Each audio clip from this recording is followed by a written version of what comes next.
지난 방송에서 구약성경에 부활이 있는지에 대한 주제로 이야기를 했습니다. 구약성경 전체를 보면 부활이라는 단어는 전혀 등장하지 않고 부활의 의미를 담고 있는 구절은 나오지만 그 빈도가 매우 적습니다.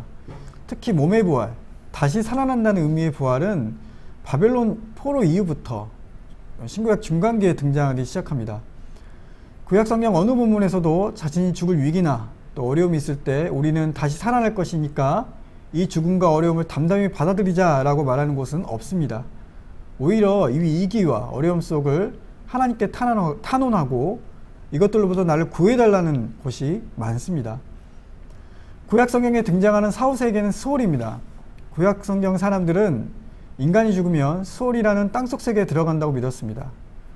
그러면 구약시대에 살던 사람들은 부활하지 않느냐라고 질문할 수 있을 것 같습니다. 저는 그렇게 생각하지 않습니다.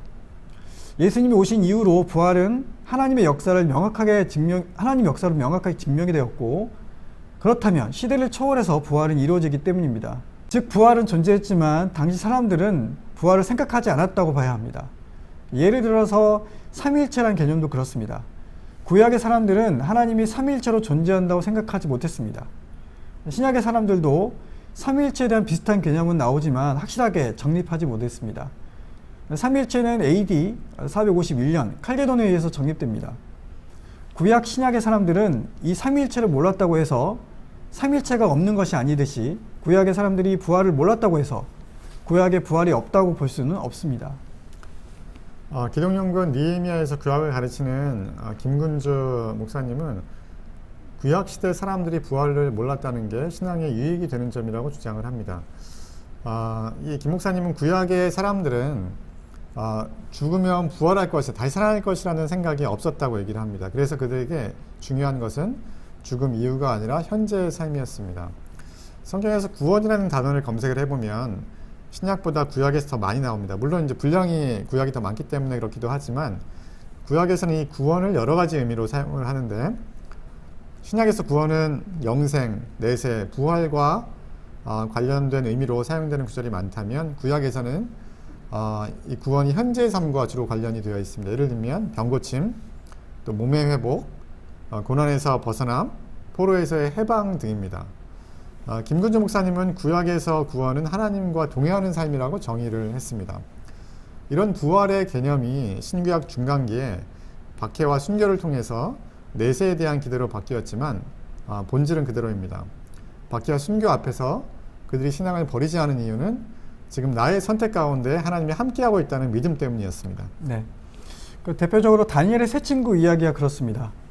여러분 다 아시다시피 다니엘의 세 친구가 자신들의 신앙을 지키기 위해서 풀불 속으로 들어가잖아요. 그때 성경의 기록을 보면 이 불 속에 네 사람이 있었다고 기록합니다. 그 죽음의 순간에 하나님께서 함께 하신다는 것을 보여주는 사건이라고 해석할 수 있습니다. 예수님의 부활 역시 하나님이 함께 하셨다는 증거입니다. 그렇다면 우리에게 중요한 것은 부활 자체가 아니라 부활이 담고 있는 신앙, 즉 하나님과 동행하는 것을 추구하는 것입니다.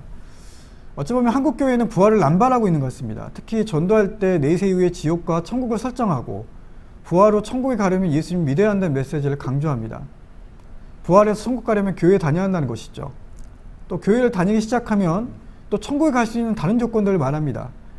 마치 미래를 위해서 저축하고 투자하는 것으로 천국을 생각하게 합니다.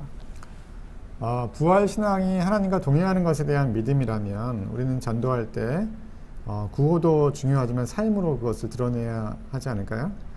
하나님과 동행한다고 하면서 이기적으로 살고 또 세상의 것을 사랑하고 이웃의 아픔에 둔감하고 또 세상의 불의를 모른 척하면서 살아가는 것은 가식적인 신앙입니다.